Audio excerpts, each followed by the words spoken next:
कोई भी चुनाव होता है उससे पहले जो वोटर लिस्ट है उसकी जांच होती है। बिहार में 2024 का लोकसभा चुनाव हुआ और उसके एक साल के बाद ही आप लगभग 65 लाख वोट को हटा देते हैं। तो सवाल ये खड़ा होता है कि तब आपकी रिपोर्ट गलत थी या अब आपकी रिपोर्ट गलत है। सवाल ये खड़ा हो रहा है, क्या ये इस चुनाव को, विधानसभा चुनाव को प्रभावित करने के लिए किया गया है? तो वोट की, चाहे एक वोट की चोरी हो या किसी तरह से उसको रोका जाए, वो सब असंवैधानिक है, वो सब संविधान पर चोट है। तो मैं स्पष्ट रूप से कहना चाहता हूं, इस पर इलेक्शन कमिश्नर ने जो पीसी की है, मुझे ऐसा लगता है कि जल्द जो है वो अपने रिटायरमेंट के बाद किसी पॉलिटिकल पार्टी को ज्वाइन करने वाले हैं, क्योंकि उनकी जो भाषा थी एक जिम्मेदार अधिकारी की नहीं, एक नेता टाइप भाषा थी। मुझे ऐसा लग रहा था कि हम किसी बहुत गैर जिम्मेदार एक अधिकारी की जगह जो है एक पॉलिटिशियन को सुन रहे हैं, जो सवालों से बच रहा है और जो पूरे सवाल का राजनीतिकरण कर रहा है। ये इस तरह के जवाब पर्याप्त नहीं है।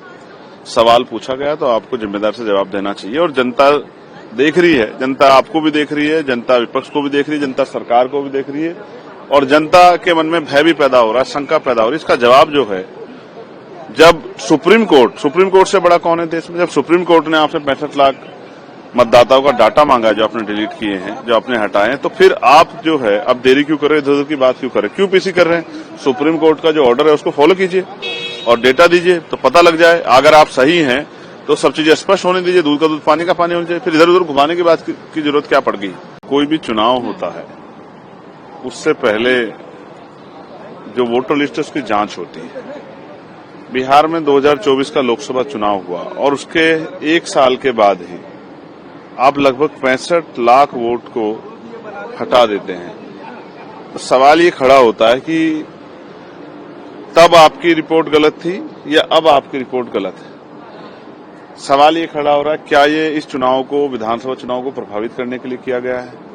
तो वोट की, चाहे एक वोट की चोरी हो या किसी तरह से उसको रोका जाए, वो सब असंवैधानिक है, वो सब संविधान पर चोट है। तो मैं स्पष्ट रूप से कहना चाहता हूं, इस पर इलेक्शन कमिश्नर ने जो पीसी की है, मुझे ऐसा लगता है कि जल्द जो है वो अपने रिटायरमेंट के बाद किसी पॉलिटिकल पार्टी को ज्वाइन करने वाले हैं, क्योंकि उनकी जो भाषा थी एक जिम्मेदार अधिकारी की नहीं, एक नेता टाइप भाषा थी। मुझे ऐसा लग रहा था कि हम किसी बहुत गैर जिम्मेदार एक अधिकारी की जगह जो है एक पॉलिटिशियन को सुन रहे हैं, जो सवालों से बच रहा है और जो पूरे सवाल का राजनीतिकरण कर रहा है। ये इस तरह के जवाब पर्याप्त नहीं है। सवाल पूछा गया तो आपको जिम्मेदार से जवाब देना चाहिए, और जनता देख रही है, जनता आपको भी देख रही है, जनता विपक्ष को भी देख रही है, जनता सरकार को भी देख रही है, और जनता के मन में भय भी पैदा हो रहा है, शंका पैदा हो रही है। इसका जवाब जो है, जब सुप्रीम कोर्ट से बड़ा कौन है देश में, जब सुप्रीम कोर्ट ने आपसे 65 लाख मतदाताओं का डाटा मांगा है, जो आपने डिलीट किए हैं, जो आपने हटाए हैं, तो फिर आप जो है अब देरी क्यों कर रहे हैं, इधर-उधर की बात क्यों कर रहे हैं, क्यों पीसी कर रहे हैं? सुप्रीम कोर्ट का जो ऑर्डर है उसको फॉलो कीजिए और डेटा दीजिए तो पता लग जाए। अगर आप सही हैं तो सब चीजें स्पष्ट होने दीजिए, दूध का दूध पानी का पानी होना चाहिए। फिर इधर उधर घुमाने की बात की जरूरत क्या पड़ गई?